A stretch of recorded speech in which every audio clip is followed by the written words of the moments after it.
orden de huir no es solo una táctica defensiva, sino una estrategia de supervivencia espiritual. Piensa por un momento, ¿cuándo huimos de algo? Huimos de zonas de guerra, de peligros inminentes, de situaciones que amenazan nuestra vida. La elección de esta palabra, huir, no es casual. Nos transmite la urgencia y la gravedad de la situación. El pecado sexual no es algo para jugar, no es algo para probar nuestros límites. Es algo de lo cual debemos alejarnos lo más rápido posible. Este lenguaje evoca imágenes de peligro extremo y amenaza inminente. Cuando escuchamos la palabra huir, nuestra mente inmediatamente piensa en situaciones de vida o muerte. Y es exactamente así como debemos ver el pecado sexual, como una amenaza a nuestra vida espiritual. Así como huiríamos de un edificio en llamas o de un animal salvaje, debemos huir de la tentación sexual con la misma urgencia y determinación. No hay tiempo para considerar, no hay espacio para racionalizar. La orden es clara: huye. Este enfoque radical puede parecer exagerado para algunos, especialmente en una cultura que a menudo banaliza e incluso glorifica el comportamiento sexual inmoral. Pero la sabiduría de Dios trasciende las normas culturales y las tendencias pasajeras. Él ve el cuadro completo, comprende las ramificaciones a largo plazo de nuestras elecciones y sabe exactamente lo que está en juego cuando nos involucramos con el pecado sexual.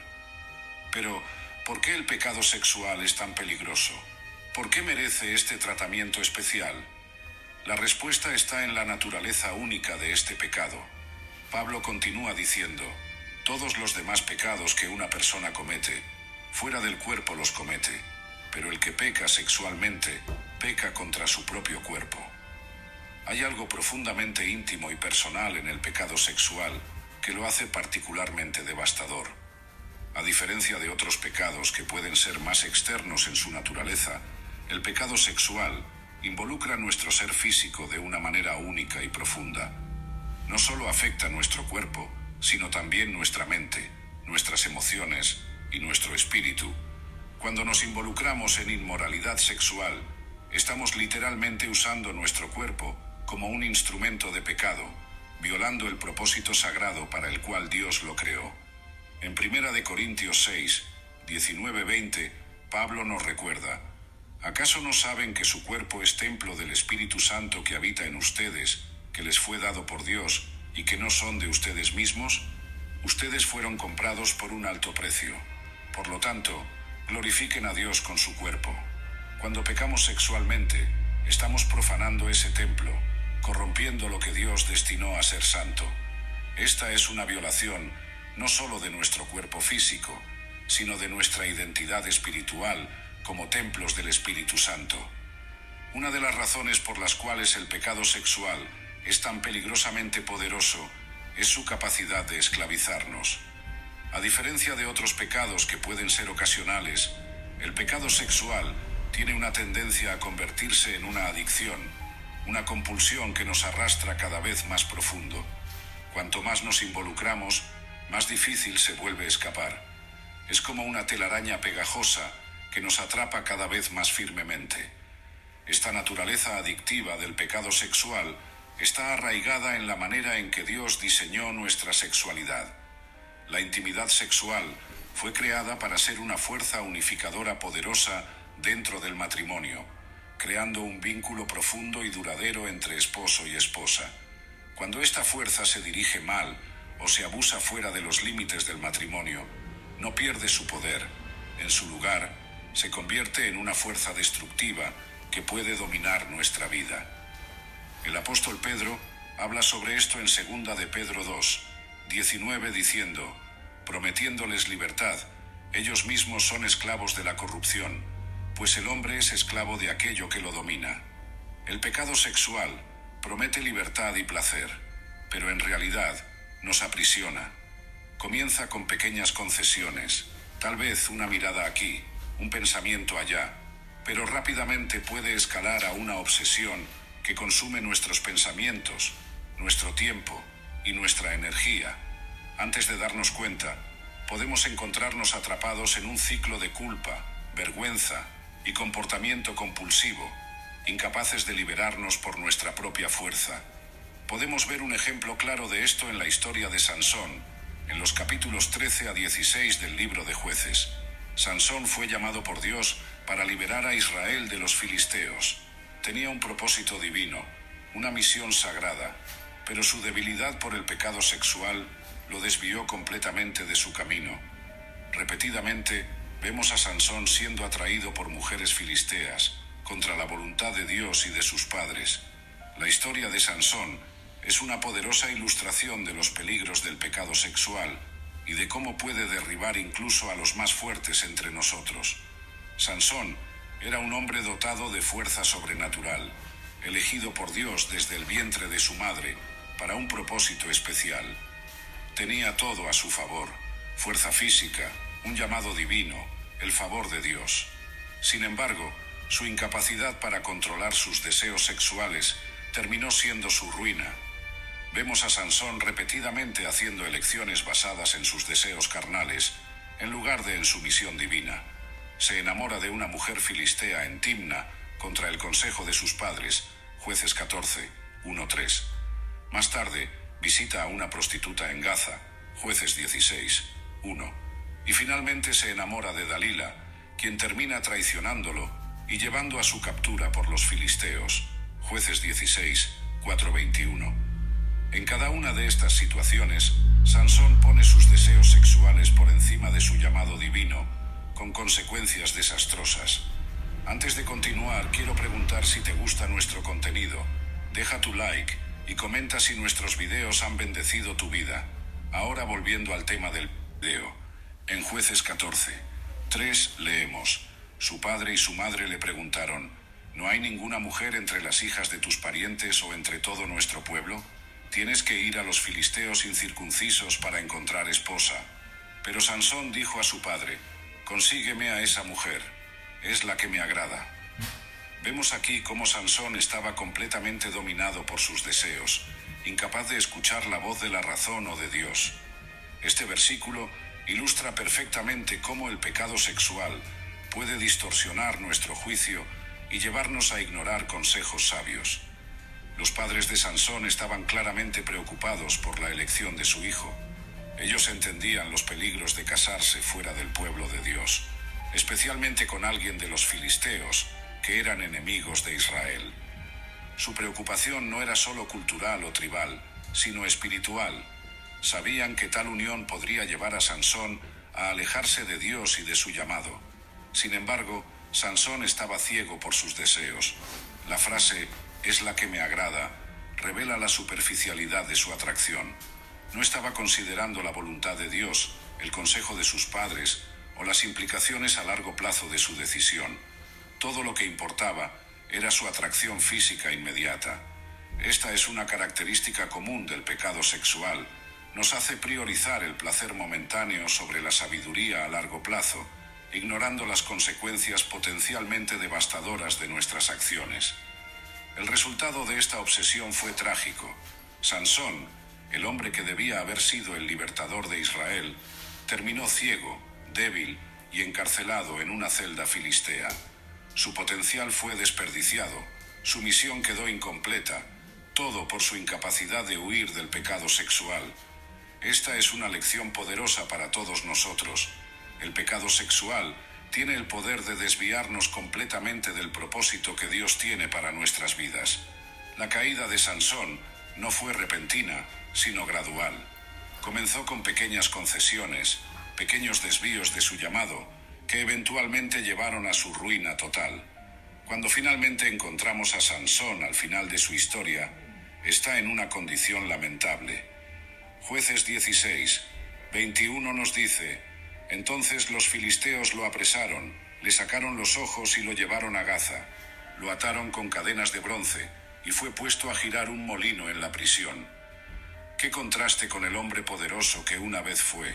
Sansón, que debía haber sido un símbolo de fuerza y liberación para Israel, se convirtió en un símbolo de debilidad y esclavitud. Sus ojos, que tantas veces lo llevaron al pecado mirando a mujeres que no debía, fueron arrancadas. Lo ataron con cadenas de bronce y fue puesto a girar un molino en la prisión. Qué contraste con el hombre poderoso que una vez fue. Sansón, que debía haber sido un símbolo de fuerza y liberación para Israel, se convirtió en un símbolo de debilidad y esclavitud. Sus ojos, que tantas veces lo llevaron al pecado mirando a mujeres que no debía, fueron arrancados. Su fuerza sobrenatural, un don de Dios, fue reemplazada por cadenas de bronce, y en lugar de liderar a Israel hacia la victoria, fue reducido a girar un molino como un animal, haciendo el trabajo de un esclavo para los mismos enemigos que debía haber derrotado. Otra razón por la cual el pecado sexual es tan peligroso es su capacidad de distorsionar nuestro pensamiento y razonamiento. ¿Cuántas veces hemos escuchado historias de personas que abandonaron cónyuges, hijos y responsabilidades por causa de una aventura extramarital? ¿Cuántos líderes, pastores y personas influyentes han caído en desgracia por causa de escándalos sexuales? El pecado sexual tiene el poder de nublar nuestro juicio, haciéndonos tomar decisiones que nunca tomaríamos en circunstancias normales. Esta capacidad de distorsionar el pensamiento es uno de los aspectos más insidiosos del pecado sexual. No solo afecta nuestras acciones, sino también nuestra mente y nuestra capacidad de razonar claramente. Proverbios 6:32 dice: «Pero el hombre que comete adulterio no tiene juicio. Todo aquel que así procede se destruye a sí mismo». Este pasaje ilustra cómo el pecado sexual afecta nuestra capacidad de pensar racionalmente. Personas que normalmente son sensatas y responsables pueden encontrarse tomando decisiones completamente irracionales cuando están bajo la influencia del deseo sexual ilícito. Vemos esto en la vida de figuras bíblicas como David, que arriesgó su reino y su relación con Dios por una noche con Betsabé, o Sansón, que repetidamente puso su vida en peligro por causa de sus pasiones. Incluso hoy, vemos innumerables ejemplos de personas que sacrificaron carreras, familias y reputaciones por causa del pecado sexual. Esta distorsión del pensamiento no sucede de la noche a la mañana. Generalmente comienza con pequeños compromisos, pequeñas racionalizaciones. No hay mal en mirar, podemos decirnos a nosotros mismos, o es solo una fantasía inofensiva, pero estas pequeñas concesiones abren la puerta a mayores engaños, hasta que nos encontramos haciendo cosas que nunca imaginamos que haríamos. Es por eso que la Biblia nos advierte tan vehementemente a huir de la inmoralidad sexual. Este tipo de tentación puede derribar incluso a los más fuertes entre nosotros si no somos cuidadosos. No importa cuán espiritual seas, cuán fuerte sea tu fe, nadie está inmune a los efectos devastadores del pecado sexual. Es por eso que la única respuesta segura es la huida. Esta advertencia no es exagerada ni alarmista. Está basada en una comprensión profunda de la naturaleza humana y del poder del pecado sexual. La Biblia está llena de ejemplos de personas que subestimaron el poder de la tentación sexual y pagaron un alto precio por ello. Piensa en David, un hombre según el corazón de Dios, que cayó en el adulterio con Betsabé y luego en el asesinato para encubrir su pecado. O Salomón, el hombre más sabio que jamás haya vivido, cuyo corazón fue desviado de Dios por sus muchas esposas y concubinas. Incluso José, un ejemplo de integridad, entendió que la única respuesta segura a la tentación sexual era huir literalmente, como vemos en Génesis 39:12. Ella lo agarró por el manto y volvió a invitarlo. «Ven, acuéstate conmigo». Pero él huyó de la casa, dejando el manto en su mano. José no se quedó para argumentar o tratar de resistir. Él entendió que la única manera de vencer esta tentación era removiéndose completamente de la situación. La Biblia nos está enseñando cuando nos dice que huyamos de la inmoralidad sexual. No es una táctica de cobardía, sino una estrategia de sabiduría.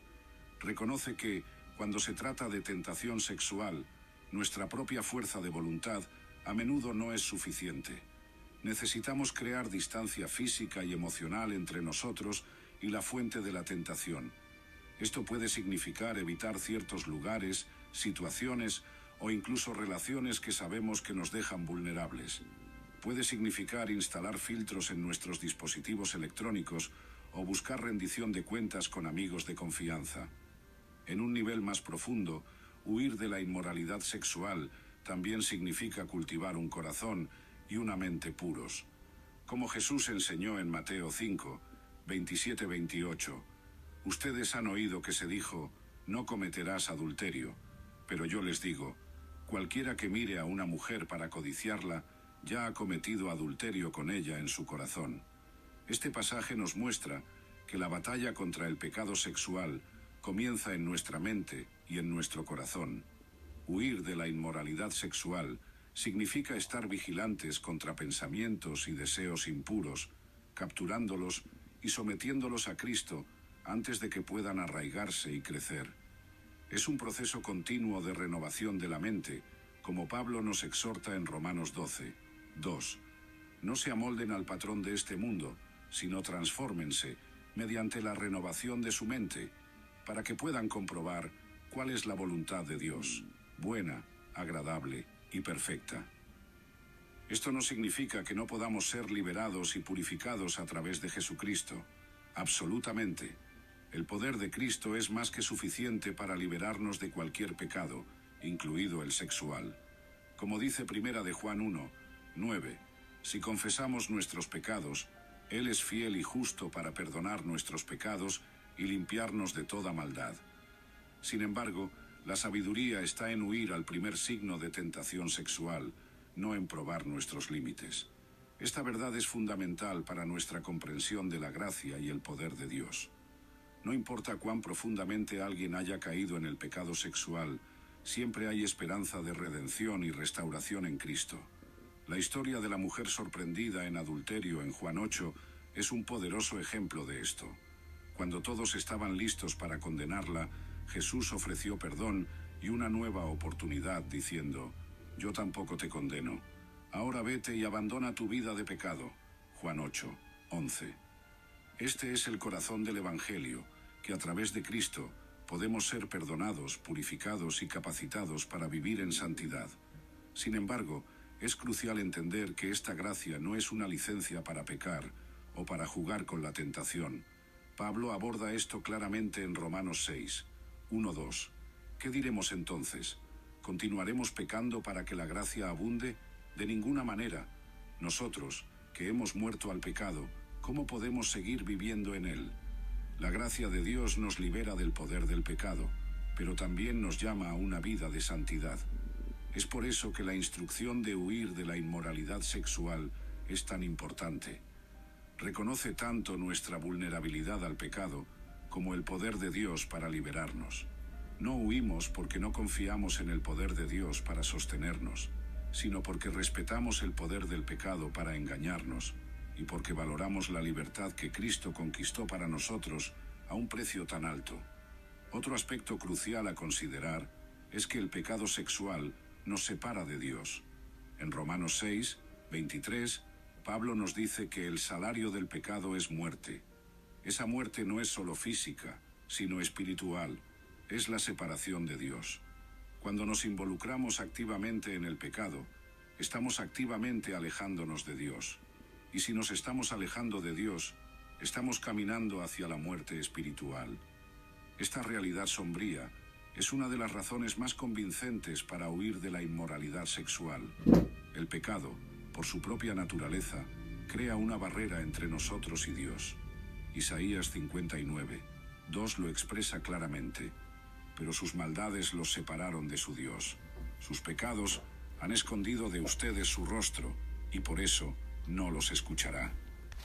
El pecado sexual, en particular, tiene un poder único para alejarnos de Dios. El camino ancho, que muchos eligen, el camino del mundo donde siempre tienes tu propia voluntad. Y hay el camino estrecho, donde pocos eligen viajar, el camino donde sigues a Jesucristo, cargando tu cruz y renunciando a los placeres de este mundo. Esta metáfora de los dos caminos, presentada por Jesús en Mateo 7, 13-14, es particularmente relevante cuando se trata de sexualidad. El camino ancho, en el contexto de la sexualidad, es el camino de la indulgencia, de la gratificación inmediata, de la búsqueda del placer sin restricciones. Es el camino que nuestra cultura promueve incesantemente, que dice, si se siente bien, hazlo. Es el camino que nos dice que somos dueños de nuestros cuerpos y podemos hacer con ellos lo que queramos. Este camino puede parecer atractivo a primera vista. Promete libertad, placer y realización. Pero como Jesús advierte, este camino lleva a la destrucción. Vemos evidencia de esto en todas partes: relaciones rotas, familias destruidas, vidas arruinadas por adicciones sexuales, la propagación de enfermedades de transmisión sexual, el trauma emocional y espiritual causado por la promiscuidad. El camino estrecho, por otro lado, es el camino de la obediencia a Dios, de la disciplina, del autocontrol. Es el camino que reconoce que nuestros cuerpos no son nuestros para hacer lo que queramos, sino que son templos del Espíritu Santo. 1 Corintios 6, 19-20. Es el camino que reserva la intimidad sexual para el contexto del matrimonio, como Dios lo diseñó. Este camino puede parecer restrictivo o incluso imposible en nuestra cultura sexualmente saturada. Puede requerir sacrificio y abnegación, pero es el camino que lleva a la vida abundante que Jesús promete en Juan 10:10. Es el camino que nos lleva a experimentar la sexualidad como Dios la diseñó, como una expresión bella y sagrada de amor e intimidad dentro de los límites protectores del matrimonio. Dios te bendiga por mirar y hasta la próxima.